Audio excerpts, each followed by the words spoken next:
大家好，我是多马行为。今天我们来讲哑巴子的新作啊，号称女版全员阿修罗的一胜千金。喜欢这个系列的朋友，请帮我点到3000个赞支持 UP 主一下吧。本作呢是由哑巴子负责剧情，健身少女的作画 Man 老师负责绘画创作而成的。在正片开始之前呢，我们先来看一场作为序章的比赛吧。某处废弃的建筑中，虽然早已是深夜，这里却被改造成了热闹非凡的斗技场。在一帮街头青年的欢呼声中，强悍的女子格斗家一步步地走进了八角笼。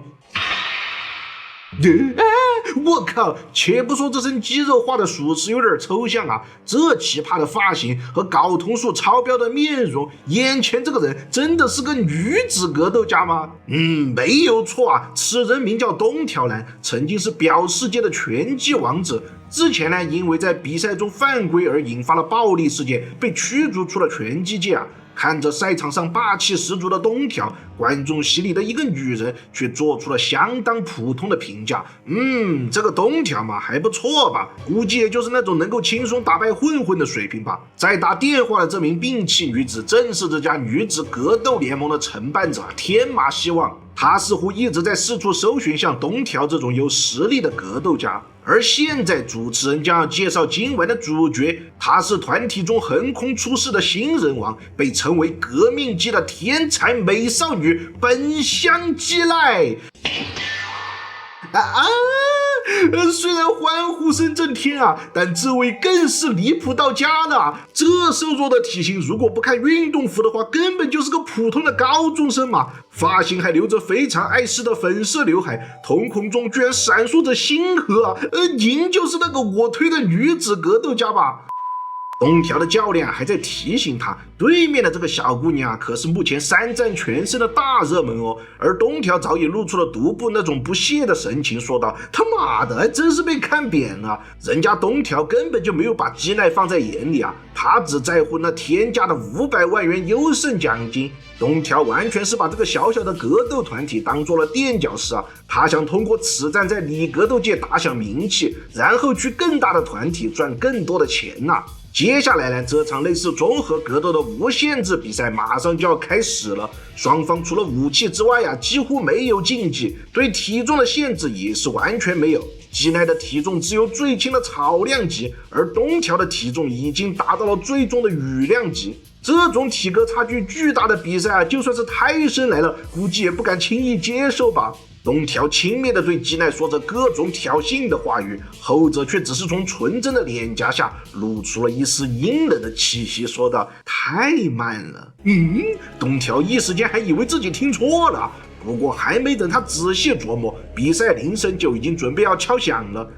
行吧，你这不知天高地厚的高中生，居然还敢说老子太慢了！看我不分分钟弄死你啊！我靠，裁判，我举报这个人打药了吧？他的这个脸部肌肉都扭曲成哥布林了在观众们的注视中，双方都摆好了架势。东条不愧是拳击出身啊，选择了攻守兼备的钟摆式报价，连斗神看了都直呼内行。但另一边，小妹妹，你是想用柔术吗？东条看出了基奈的低重心架势，在裁判宣布开始的一瞬间，东条就开始急速挥舞着自己的拳头，这是完全不想让基奈近身啊！这招用钟摆式回答出的攻击被称为闪击刺拳。其运动轨道多变，通常让对手难以招架，而基奈则是像个猴子一样摸摸索索的靠近过来，只听得嗖嗖几声。我操，牛逼啊！基奈的头发被气浪掀起，这就是被最强生物勇次郎亲自认证的人类最快攻击啊！东条在一瞬间就打出了4发刺拳，基奈完全是近身不能嘛。更可怕的是东条表示自己在拳击的领域中，因为戴了拳套，所以刺拳的速度被限制在了40码左右，而现在换为了更轻便的5指手套，拳速已经提升至突破天际的50码了。哇，要瘦了！这哪里是刺拳啊，分明就是橡皮机关枪嘛！反观基奈选手只是傻傻的站在原地，是手足无措了吗？是要放弃比赛了吗？基奈露出了天真无邪的笑容，说道：“果然如我所想呢，您真是慢得跟个大王八一样呢！你欺人太甚，我忍你很久了。东条被愤怒冲昏了头脑，本来是处于原地半防守的赤犬啊，这次居然换做了向前一步的突击。而就是这激进的决定，才导致了比赛的戛然而止。基奈俯身躲过赤犬，然后急速冲向东条，这是要展开情报了吗？什么？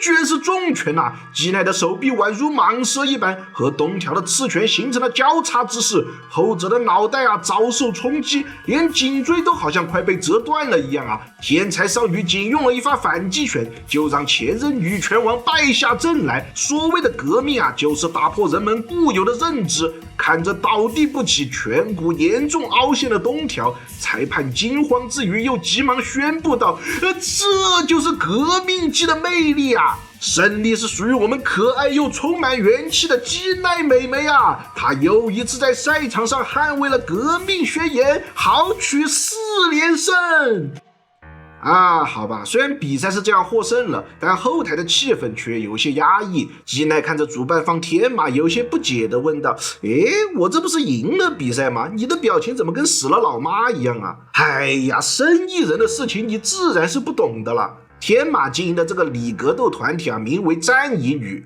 这怎么听起来像个李帆的名字啊？这个战乙女呢是一个小规模的组织和全院炼狱什么的完全无法相比。他们的收入来源呢很依赖观众们的下注。然后你看看人家全院的观众，这全都是上流社会那洒水都是10亿甚至9亿再看看你这个小破团，那全是些年轻的混混来看比赛，再加上基奈的实力过于强大，这比赛的下注就变得毫无意义。再这个样子打下去这庄家连内裤都要赔光了不过基奈才懒得理会这些琐事呢，他只是个完全醉心于格斗的人只要能和旗鼓相当、志同道合的对手战斗，其他的事情都无所谓了呀。天马看着基奈那神经兮兮的表情，这段故事也就在这无奈的气氛中定下了主旋律。天马要利用基奈这个不确定因素，利用他强大的天赋，让自己的格斗团体不断的壮大，说不定到了某一天也能够企及全院会那样的高度哟。那么天马和基奈这两个性格迥异的人到底是怎么样结识的呢？等下一话的正片环节我们再来慢慢揭晓吧。本话结束。